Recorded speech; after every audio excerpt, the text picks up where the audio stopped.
جب قرآن کہتا ہے اذا نودی للصلاۃ من یوم الجمعۃ فاسعوا الی ذکر اللہ، اور میرے بندو جب اذان کی آواز دی جائے، جب تمہیں نماز جمعہ کے لیے بلایا جائے، اذا نودی للصلاۃ من یوم الجمعہ فاسعوا الی ذکر اللہ، جب نماز جمعہ کے لیے تمہیں پکارا جائے، بولا جائے، فاسعوا الی ذکر اللہ، تو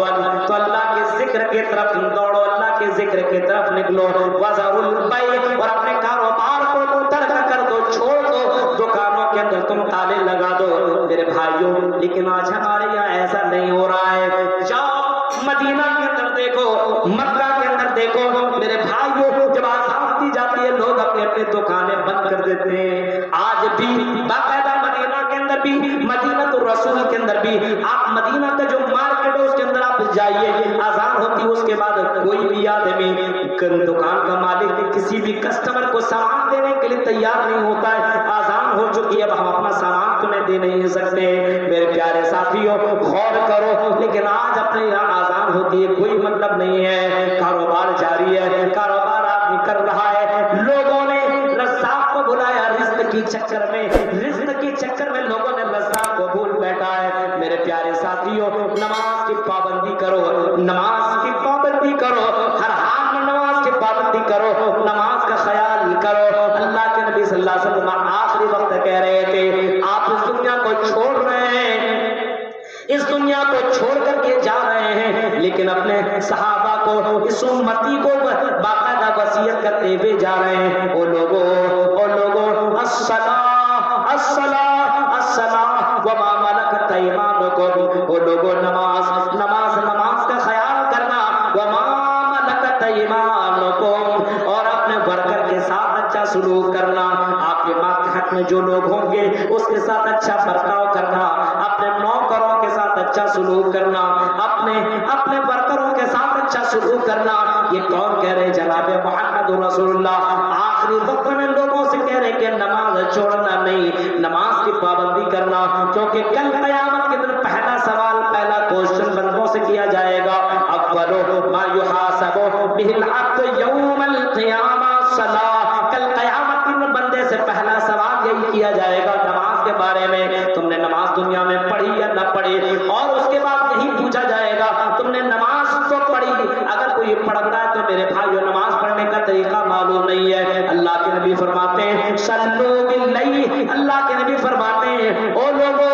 نماز پڑھو ویسے پڑھو جیسا تم نے مجھے نماز پڑھتے ہوئے دیکھا ہے،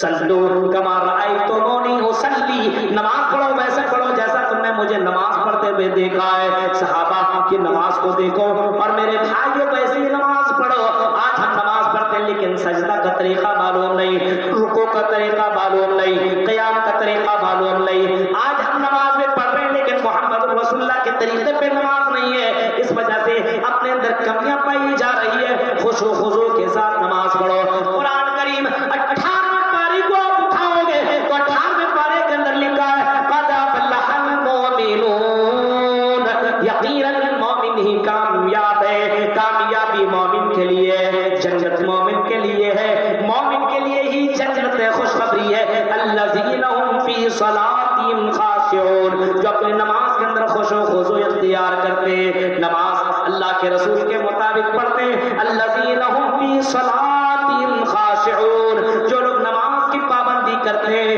جو نماز کے اندر خشوع خضوع اختیار کرتے ہیں۔ اور قرآن اسی سورت کے اندر آگے جائیے گا تو قرآن کہتا ہے والذین هم علی صلاتهم یحافظون، جو اپنی نماز کی حفاظت کرتے ہیں، جو اپنی نماز کی محافظت کرتے ہیں، نماز کو کسی بھی حال میں چھوڑتے نہیں ہیں، نماز کی حفاظت کرنے والے لوگ اولئک هم الوارثون الذین یرثون الفردوس هم فیہا خالدون، یہی لوگ جنت فردوس کے وارث ہوں گے جو نماز کی پابندی کرتے ہیں، جو نماز کی حفاظت کرتے ہیں۔ تصور کیجئے میرے بھائیو آج ہماری نماز کی کیا کنڈیشن ہے اور کس طریقے سے لوگ نماز پڑھتے ہیں، تو معلوم ہی ہے، معلوم ہے۔ آج کرکٹ دیکھنے کے لیے آدمی کے پاس ٹائم ہے، میچ دیکھنے کے لیے ٹائم ہے، موبائل کے اندر گیم کھیلنے کے لیے ٹائم ہے، آج لڑکیوں سے بات کرنے کے لیے ٹائم ہے، آج بازاروں میں جا کر کے 2-2 گھنٹے گھومنے کے لیے ٹائم ہے، لیکن جس اللہ نے زندگی دی ہے اس اللہ کے سامنے 10 منٹ کھڑا ہو کر کے عبادت کرنے کا ٹائم نہیں ہے۔ میرے بھائیوں، تعجب اور افسوس کی بات ہے اس قوم کو کیا ہو گیا ہے، جس قوم کو آئیڈیل ہونا چاہیے، رہبر اور رہنما ہونا چاہیے، وہ قوم آج ذلیل و خوار ہے۔ آج ہم نے قرآن کو چھوڑا، آج ہم نے محمد رسول اللہ کے فرمان کو چھوڑا، آج مسلمانوں کے اندر اسلام دکھتا ہی نہیں ہے۔ مسلمان ایسا ہونا چاہیے، چلے تو لگے مسلمان ہے، اٹھے تو لگے مسلمان ہے، بیٹھے تو لگے مسلمان ہے، شادی بیاہ کرے تو لگے مسلمان ہے۔ آج مسلمانوں کی زندگیوں کو دیکھیے، شادی بیاہ دیکھیے تو لگے گا ہی نہیں مسلمانوں کی شادی، بارات ہی یا 200 150 بارات، کسی کی شادی ہو رہی ہے، اور صاحب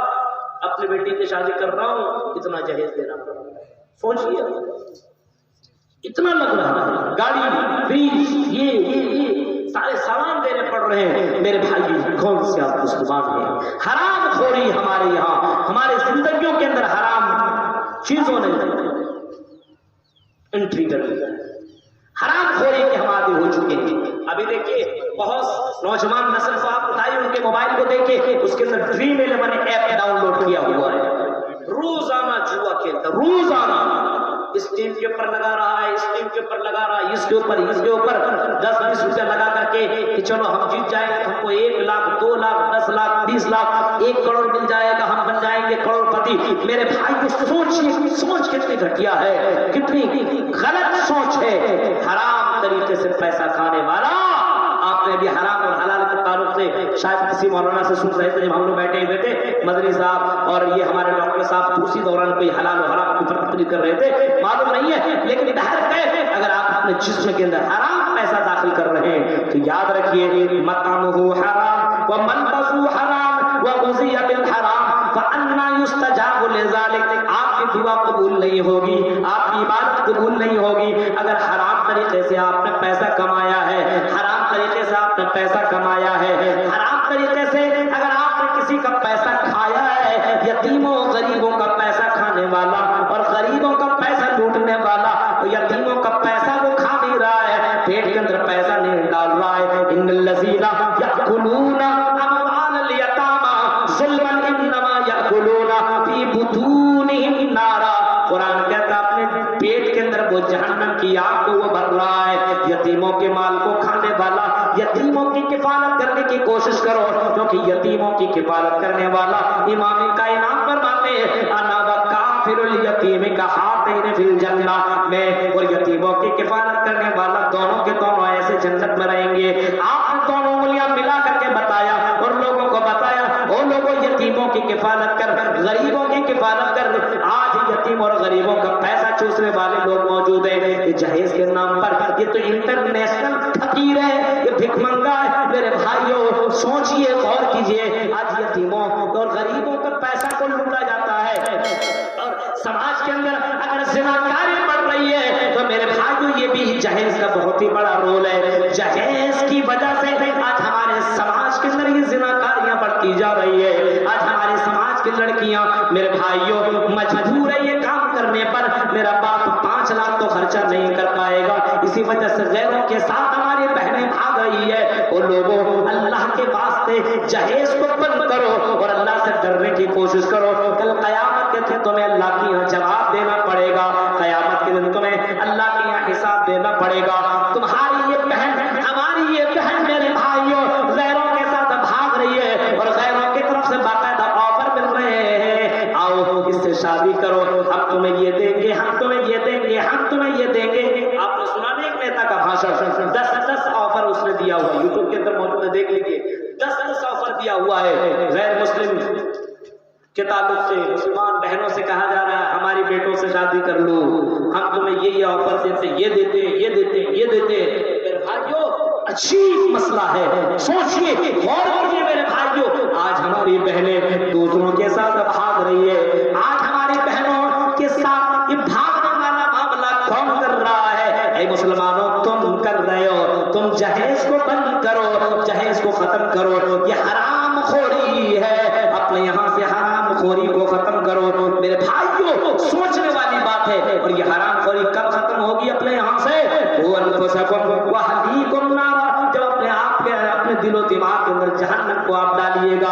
جہنم کے بارے میں سوچیے ہر وقت، اور عذاب قبر کے بارے میں سوچیے کہ مرنے کے بعد مجھے اللہ کے پاس جانا ہے۔ اگر میری نیکیاں کم پڑ گئی اور اگر میری برائیاں زیادہ ہو گئی تو جہنم کے اندر ڈالا جائے گا، اور اگر جہنم میں چلا گیا تو کیا ہوگا میرے بھائیوں؟ دنیا کی آگ کو میں برداشت نہیں کر سکتا تو جہنم کی آگ کو کیسے